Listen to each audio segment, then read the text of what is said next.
हे कृष्ण भक्त सज्जन श्रद्धालु भक्तजन वृन्दहरू, आज हजुरमाझमा फेरि उपस्थित भइसकेको छु। भाग 18 लिएर हजुरमाझमा फेरि उपस्थित भइसकेको छु। कृपया सबैजनाले च्यानललाई सब्सक्राइब गर्न नबिर्सिनु होला र साइडमा रहेको बेल आइकन क्लिक गरेर मन पर्यो भने अवश्य नै भिडियो सेयर गर्न नबिर्सिनु होला।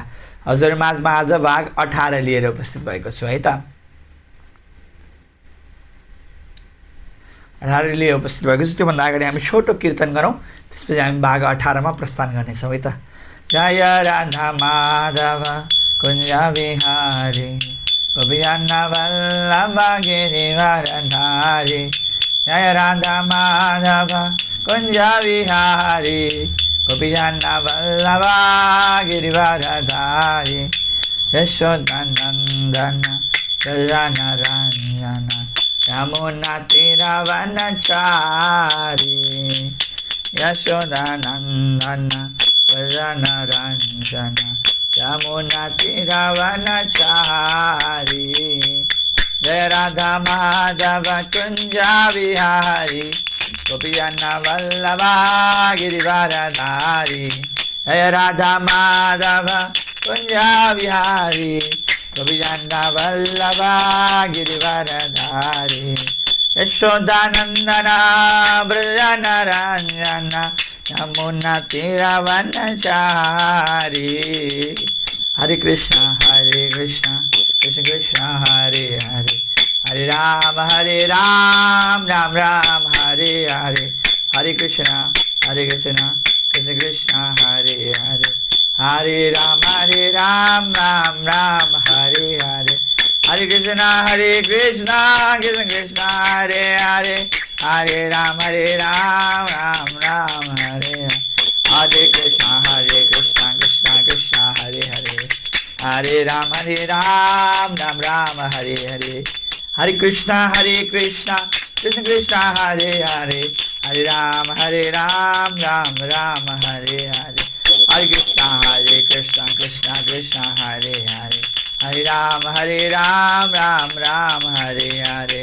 हरे कृष्ण कृष्ण कृष्ण हरे हरे, हरे राम राम हरे हरे। जय राधा कन्हैया गोपाल गौरानिताय, जगन्नाथ बलदेव सुभद्रा माँ। जय राधा कन्हैया गोपाल गौरानिताय, जगन्नाथ बलदेव सुभद्रा माँ। जय जय प्रभुपाद प्रभुपाद प्रभुपाद जय श्रील प्रभुपाद प्रभुपाद प्रभुपाद प्रभुपाद प्रभुपाद प्रभुपाद प्रभुपाद प्रभुपाद प्रभुपाद। जय जय प्रभुपाद प्रभुपाद प्रभुपाद जय श्रील प्रभुपाद। निताय गौर हरि बोल हरि बोल हरि बोल, निताय गौर हरि बोल। जय ओम विश्वपाद परमहंस परिव्राजकाचार्य स्तोत्रसद श्री श्रीमद अभय चरणारविंद भक्तिवेदांत स्वामी श्रील प्रभुपाद की जय। स्कॉन विभूति फाउंडर आचार्य श्री भक्तिवेदांत स्वामी श्रील प्रभुपाद की जय। निताय गौर हरि ब्रह्माण्डे हरि हरि बोल। म हजुरहरूमाझ आज भाग 18 लिएर उपस्थित भइसकेको छु। हामी सधैँ अहिले धर्म उत्कृष्टताको मार्ग भन्ने ग्रन्थबाट सिरिज पढिरहेका छौँ। आज हामी भाग 18 मा धर्म उत्कृष्टताको मार्ग भन्ने पुस्तकको अध्याय 1 धर्म के हो भन्ने विषयको भाग 18 मा अब हामी यो अध्याय 1 सकिन आँटिसकेको छ। आज हामी अध्याय 1 को भाग 18 मा आएका छौँ। अब अध्याय 1 सकिन आँटेको छ र अब हामी मङ्गलाचरण गरेर त्यसपछि प्रस्थान गर्नेछौँ तात्पर्यमा है त। ओम ज्ञानतिमिरान्धस्य ज्ञानञ्जनशलाकया चक्षुरुन्मीलितं येन तस्मै श्रीगुरवे नमः। श्रीचैतन्यमनोभीष्टं स्थापितं येन भूतले स्वयं रूपा गदामह्यं ददाति स्वपदान्तिकं। वन्देऽहं श्रीगुरोः श्रीयुतपतिकमलं श्रीगुरून् वैष्णवांश श्रीरूपं साग्रजातं सहगण रघुनाथान्वितं तं सजीवं सावधूतं सावधूतं परिजनसहितं श्रीकृष्णचैतन्यदेवं श्रीराधाकृष्णपादान् सहगण रघुनाथान्वितं तं सजीवं। हे कृष्ण करुणा सिन्धु हैन सावधूतं सावधूतं परिजनसहितं श्रीकृष्णचैतन्यदेवं श्रीराधाकृष्णपादान् सहगण ललिता विशाखान्वितं तं सजीवम हे कृष्ण करुणा सिंधु दीनबन्धु जगत्पति गोपेश गोपिका कान्त राधा कान्त नमस्ते तप्त काञ्चन गौराङ्गी राधे वृन्दावनेश्वरी विश्वभानुसुते देवी प्रणमामि हरिप्रिये पंचतत्वमकं कृष्ण भक्त रूप स्वरूपकं भक्त भक्तार भक्ताख्यं नमामि भक्त शक्तिं नमो महावदनाय कृष्ण प्रेम बताते कृष्णाय कृष्ण चैतन्य नाम्नि गौति विषय नमो नित्यानंद महामंत्र कर्णलम तकनम चैतन्य स्वरूपेण भक्ति कितबतलम वांछाकल्पतरुश्च कृपा सिंधु भविष्यपति नाम पावने विष्णु नमो जय श्री कृष्ण चैतन्य प्रभु नित्यानंद श्री अद्वैत गदाधर श्रीवासदि गौर भक्तवृंद हरे कृष्ण कृष्ण कृष्ण हरे हरे हरे राम राम राम हरे हरे मुकुम गति वाचला हरे कृष्ण उपस्थित भइसकेको छ हजुरमाझ छोटो मिठो भिडियो लिएर आज पनि हामी भाग 18 मा छौं। अब हामी भाग 18 मा प्रस्थान गर्नुभन्दा अगाडि श्लोकलाई प्रस्थान गरेर श्लोकलाई अध्ययन गरेर भाग 18 मा प्रस्थान गरौँ।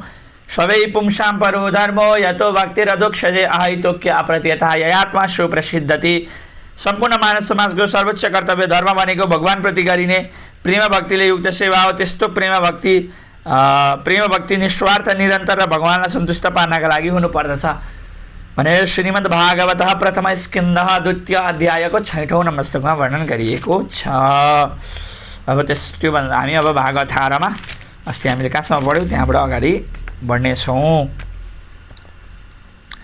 यदि तिमीले भगवानसँग यस्तो प्रेमको विकास गर्न सक्यौ भने तिमीले सुप्रसिद्धति अर्थात् पुनः सन्तुष्ट प्राप्त गर्न सक्दछौ अनि तिमीमा कुनै पनि चिन्ता र असन्तुष्टि हुने छैन अनि तिमीले यो सम्पूर्ण विश्व आनन्दले युक्त भएको महसुस गर्नेछौ।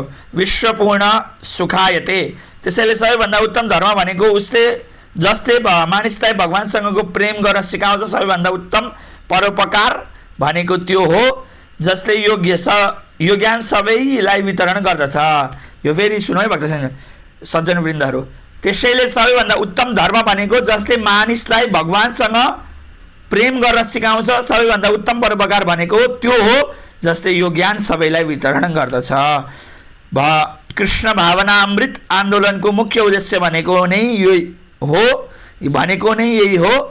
त्यसैले यो कृष्ण भावनामृत आन्दोलन अति सुन्दर छ। यो कार्य कुनै पनि भौतिक आवश्यकतामा निर्भर पनि छैन र अन्य अवरोधले यसलाई रोक्न पनि सक्दैन। संसारको कुनै पनि भागमा घरमा वा घर बाहिर जान पनि तिमीले प्रेममा विवल भएर हरिकृष्ण महामन्त्रको जप कीर्तन गर्न सक्दछौ। त्यसै जसले गर्दा तिमीले भगवानसँगको प्रेम तत्कालीन प्राप्त गर्न सक्दछौ। भनिएको छ कि शास्त्रहरूमा कि कुनै पनि हरे कृष्ण कृष्ण कृष्ण हरे हरे हरे राम राम राम हरे हरे 16 अक्षरले बनेको यो महामन्त्र जप्नको लागि कुनै पनि विधि नियम 16 शब्दले भनेको यो महामन्त्र जप्नको लागि कुनै पनि विधि नियमको आवश्यकता छैन। हामी जहाँ छौँ जस्तो अवस्थामा छौँ त्यही हामीले महामन्त्रको जप गर्न सक्दछौँ भनेर यहाँ वर्णन गरिएको छ र धेरै शास्त्रहरूमा हामीले यो कुरा पत्ता लगाउन सक्दछौँ।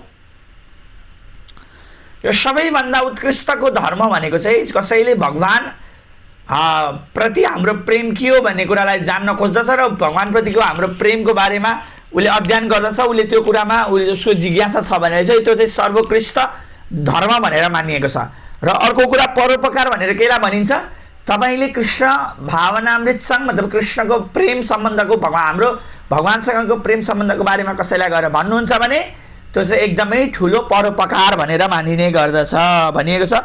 र अर्को कुरा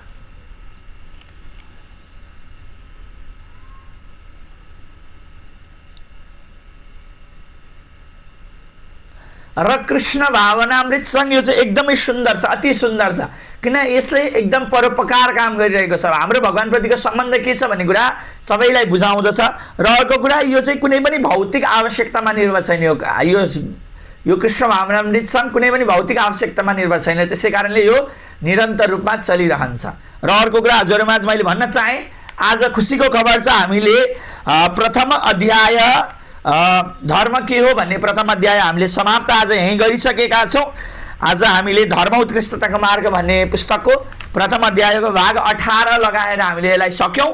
भाग 18 मा यसलाई हामीले अब यहीँ विश्राम गरेर आजको हामीले अब भोलिदेखि अध्याय 2बाट हामी अगाडि बढ्नेछौँ, सुरु गर्नेछौँ भन्ने हजुरमाझ मैले सूचना दायर गर्न चाहेँ। र त्यति भन्दै सबैजनाले यति बेरसम्म सुनेर बसिदिनु भएकोमा दशौँलाई जोडेर हजुरमाझ नमन टक्राएर हरे कृष्ण भन्न चाहन्छु। त्यसै कारणले सबैजनाले यो भिडियोलाई मन पराइदिनु भएको छ भने हजुरलाई यो सुन्दा एकदमै अरूलाई जान्न जिज्ञासा लाग्दो कुरा, अरूलाई पठाउनु पर्ने कुरा राख्छ हजुरलाई भने चाहिँ कृपया सेयर गरिदिनु होला र च्यानललाई सब्सक्राइब गर्न चाहिँ नबिर्सिनु होला। हरे कृष्ण। शिल प्रभुपाद की जय। निताई गौर विमान दे। हरि हरि बोल।